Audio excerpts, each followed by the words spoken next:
নমস্কার শ্রোতা বন্ধুরা, আমরা দুই সই মনামি ও গায়ত্রী আবার আপনাদের স্বাগত জানাই আমাদের এই সইয়ের মঞ্চে। সইয়ের আজকের নিবেদন ভালোবাসি তোমায় গল্পের ৭৩তম পর্ব। আমাদের সইকে সাবস্ক্রাইব করতে ভুলবেন না যেন। তবে শুনতে থাকুন বাংলা ধারাবাহিক প্রেমের গল্প ভালোবাসি তোমায়। আমরা আমাদের পূর্ববর্তী পর্ব থেকে জানতে পারলাম যে অরুণা দেবী সোহমকে দেখে বেশ ক্ষেপে যান এবং তাকে নানা রকম কথাও বলেন।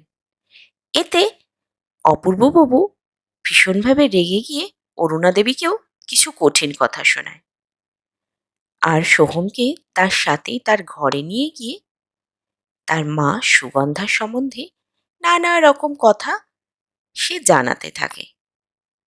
এর পরবর্তীতে কি হলো সেটি জানতে হলে আমাদের সঙ্গে থাকুন। সোহম অপূর্ববাবুর কাছ থেকে হাতটা ছাড়িয়ে নেয়, মুখটা কালো করে মাথা নিচু করে বসে থাকে। অপূর্ববাবু আর সেদিকে ভ্রুক্ষেপ করেন না। তিনি ভীষণভাবে আজ বদ্ধপরিকর যে আজ তাকে সব দায় থেকে মুক্ত হতে হবে।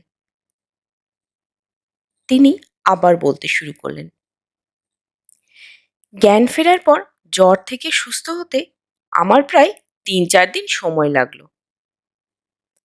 বাড়ির সবাই কেমন যেন মুখে কুলুপ আটকে ছিল। বাধ্য হয়ে বেরোলাম সুগন্ধার অবস্থা জানার জন্য। রবির কাছে গিয়ে শুনলাম মন্দিরে বিয়ে হওয়ার পর দাদুর দেয়া দোতলা বাড়িতে ওর বাবা মা সহ সবাইকে নিয়ে উঠেছে বিনয়। এতটুকু বলে থেমে গেলেন অপূর্ববাবু। বললেন, ওহ, তোকে তো বলিনি এই দোতলা বাড়ি কোত্থেকে এলো। সোহম একটু চমকে তাকালো অপূর্ববাবুর দিকে। অপূর্ববাবু বললেন, হাঁ করে দেখছিস কি, এখানেই তো আসল গল্প। তোর মাকে তার দাদু ২১ বিঘা জমি আর একখানা দোতলা বাড়ি আর একটা বড় পুকুর উপহার দিয়েছিলেন। এটা শুধু জানতো তোর ঠাকুরদা, কারণ তিনি ছিলেন তোর মায়ের দাদুর হিসেব রক্ষক, আর এই সম্পত্তির একমাত্র মালকিন তোর মা। আর এর লোভেই তোর মাকে বিয়ের ফাঁদে ফেলেছিল তোর বাবা বিনয়। কথাগুলো শুনে সোহমের মুখ কেমন যেন হয়ে গেল। নিজের রঞ্জানতেই বিছানা ছেড়ে উঠে দাঁড়ালো। অপূর্ববাবু বললেন, গল্প এখনো শেষ হয়নি, যাবি না কোথাও, বস এখানে। সোহমের মুখে রাগ কাটে না, তাও অস্পষ্ট স্বরে বলে, মা তো নেই, তবে কার কাছে সবকিছু? অপূর্ববাবু বলেন, অপেক্ষা কর, সব জানতে পারবি। অপূর্ববাবু আবার শুরু করলেন, বললেন, খবর নিয়ে জানলাম ওরা সব হিসেব নিকেশ বুঝে নিয়েছে। সুগন্ধা ওদের সাথে ওই বাড়িতেই আছে, তবে এখন সমস্যা শুরু হয়েছে। সুগন্ধা হুঁশে আসার পর কারো সাথে কথা বলছে না, দরজা বন্ধ করে থাকছে, যাকে পারছে তাকে দেখলেই দুম দাম মেরে দিচ্ছে। খাওয়া দাওয়া করানোই যাচ্ছে না, জিনিসপত্র ভাঙচুর করছে, কামড়ে দিচ্ছে, যেই কাছে যাচ্ছে তাকেই। চিৎকার করছে, আর সবচেয়ে বড় কথা, সুযোগ পেলেই নিজেকে মেরে ফেলতে চাইছে। সে বড়ই বিচ্ছিরি অবস্থা। তোর বাবা বিয়ে ঠিকই করেছিলেন, কিন্তু সুগন্ধার ঝড় সামলাতে তাকে যে অস্বাভাবিক পরিশ্রম করতে হয়েছিল তার বলার মতো নয়। এসব শুনে আমি আর স্থির থাকতে পারলাম না, ছুটলাম সুগন্ধার বাড়ি একটা হেস্তনেস্ত করতে। সমস্ত চক্রান্ত বলে আমি সবার কাছে বিনয়ের মুখোশটা খুলে দিতে চাইছিলাম। যা হয়েছে, সুগন্ধাকে ওই বাড়ি রাখবো না আমি, করবে না ও বিনয়ের সংসার। রবি ভীষণ আটকাতে চেষ্টা করলো, কিন্তু আমাকে আটকাতে পারল না। আমি তখন অন্য মানুষ, আমি সুগন্ধার বাড়ির উদ্দেশ্যে রওনা হলে রবি থেকে ২-৩ জন লোক নিয়ে আমাকে জোর জবরদস্তি বাড়িতে নিয়ে গেল। সেখানে গিয়ে ঘরে তালা বন্ধ করে দিল। বিশ্বাস কর, চিৎকার চেঁচামেচিতে কাজ হলো না।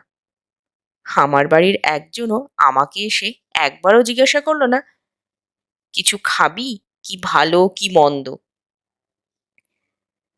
রাতে তালা খুলে বাবা আর রবি ঢুকলেন, বসলেন আমার সামনে, জিজ্ঞেস করলেন কি হয়েছে।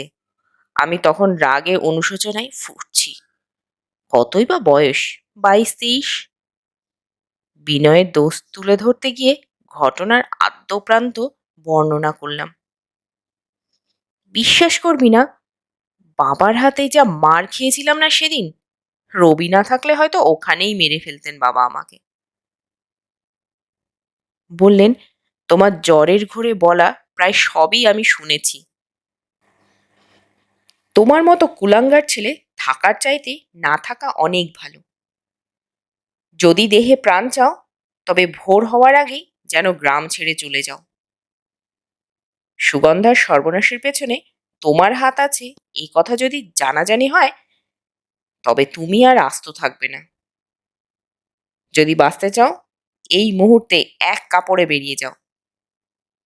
আর শোনো, আমার সন্তান তুমি, বাবা হিসেবে তোমার জীবন রক্ষা করা আমার দায়িত্ব, তাই এইটুকু করলাম। কিন্তু একজন মানুষ হয়ে আর একজন মানুষের যা ক্ষতি করেছ, তার ক্ষমা আমার কাছে নেই। তাই আমার সম্পত্তি স্থাবর অস্থাবর যা আছে, তার ওপর তোমার আর কোনো অধিকার নেই। আনন্দে শোকে দুঃখে কোনো অনুষ্ঠানে তোমার উপস্থিতি আমার কোনো দরকার নেই। আজ থেকে সেই অধিকার তোমার আর নেই। বাবা মায়ের মৃত্যুতে মুখাগ্নি বা কোনো কারণে কোনো নিয়ম পালনের সমস্ত অধিকার থেকে আমি তোমাকে বঞ্চিত করলাম। এই বাড়িতে পা রাখার কোনো অধিকার তোমার আর নেই। আজকের পর থেকে দ্বিতীয়বার যেন তোমার মুখ দর্শন করতে না হয় আমাদের। রাতের অন্ধকারে এক কাপড়ে বেরিয়ে যাবে। রাতের অন্ধকারে এক কাপড়ে বেরিয়ে এসেছিলাম। রাতটা রবির বাড়িতে কাটিয়ে কাক ভরে বেরিয়ে এলাম জন্মভূমি ছেড়ে। জানিস তো, মায়ের সাথেও দেখা করতে দেয়নি বাবা। বলেছিলেন হতে নাকি আমার মায়ের অকল্যাণ হবে আমার মতো ছেলের মুখ দর্শন করতে। কোনো প্রতিবাদ আমি করতে পারিনি সেদিন। কিভাবে মুখ বুজে বেরিয়ে এসেছিলাম সেদিন আমিই জানি। নির্বাসিত হলাম সারা জীবনের জন্য। শিয়ালদা স্টেশনে রবি আমাকে নামিয়ে দিয়ে চলে গেল।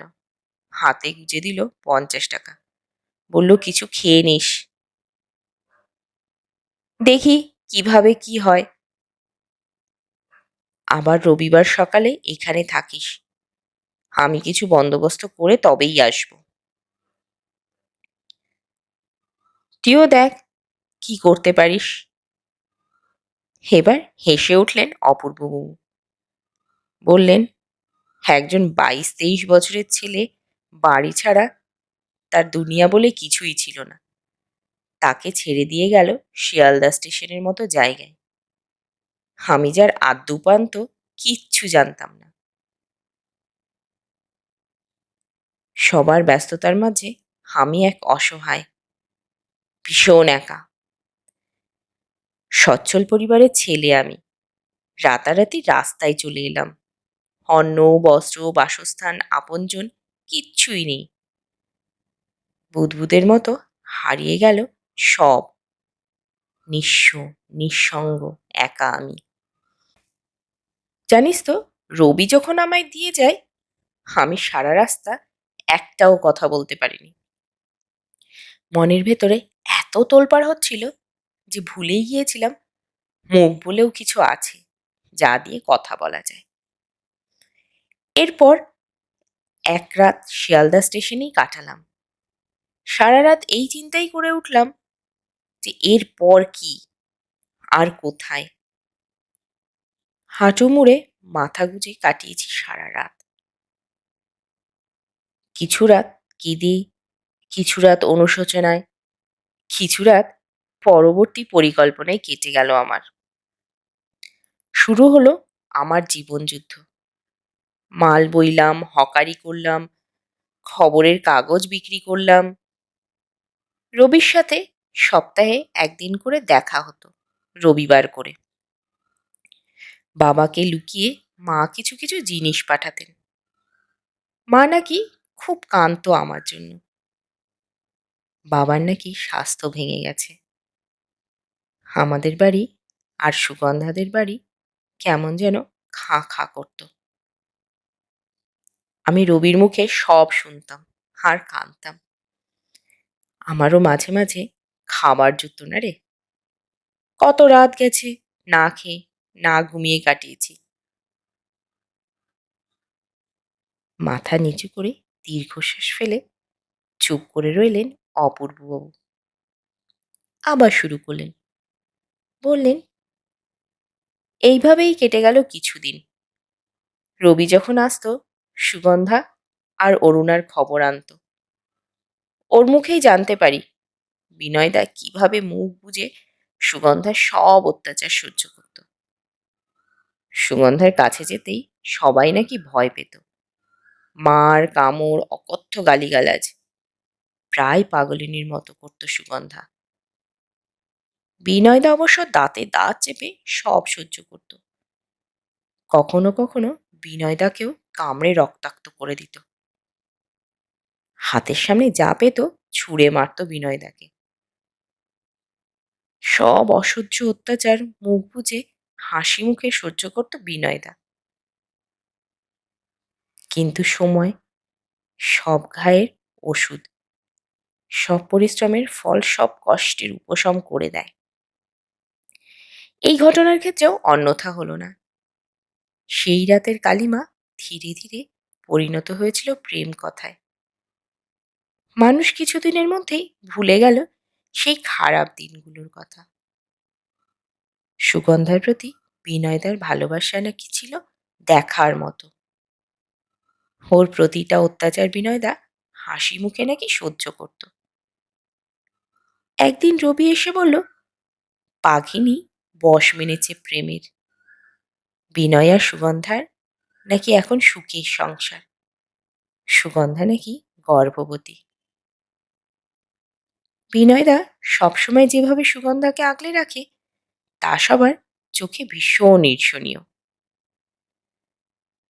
সুগন্ধা যখন ঘরতর সংসারী শুনে বেশ নিশ্চিন্ত হলাম।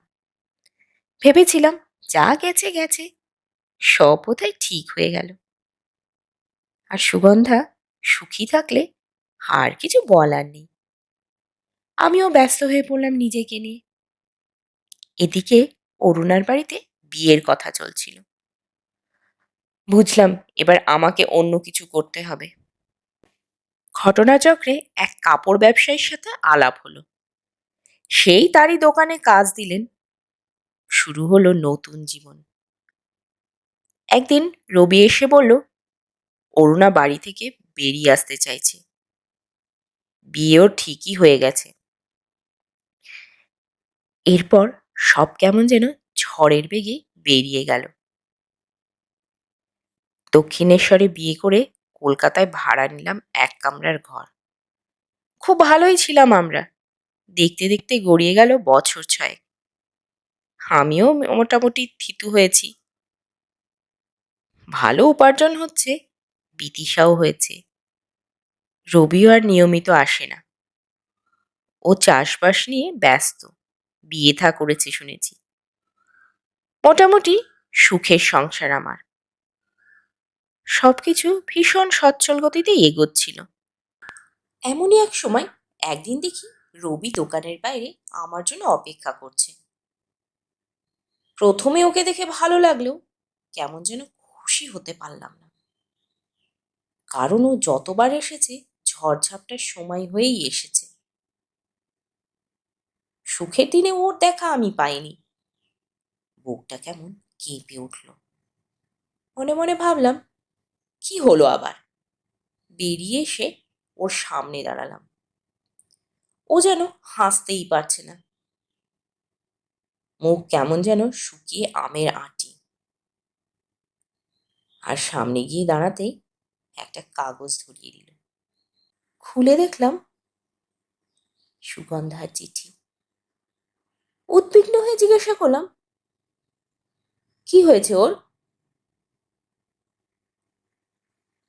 রবি কিছু বলল না, শুধু বলল, চিঠিটা পড়। কয়েক লাইনের একটি চিঠি। চিঠিতে লেখা ছিল, হবুদা, সুখের সংসারে বালি ঢুকেছে গো। বন্যা আসার আগে আমাকে বাঁচাও, দেখা করতে চাই। নানা দুর্ভাবনায় জর্জরিত হয়ে চিঠিটা নিয়ে হতবম্বের মতো দাঁড়িয়ে রইলাম। তো বন্ধুরা, কেমন লাগলো আজকের পর্ব? আজকের পর্ব কেমন লাগলো তা কমেন্টে জানান প্লিজ। আপনাদের একটিমাত্র কমেন্ট আমাদের এগিয়ে নিয়ে যেতে উৎসাহিত করবে। আমাদের গল্পটি ভালো লাগলে লাইক, কমেন্ট ও শেয়ার করুন। আর হ্যাঁ, সইকে সাবস্ক্রাইব করতে ভুলবেন না যেন। আজ এই পর্যন্তই। পরবর্তী পর্বে আবার দেখা হবে। ধন্যবাদ। ভালো থাকবেন।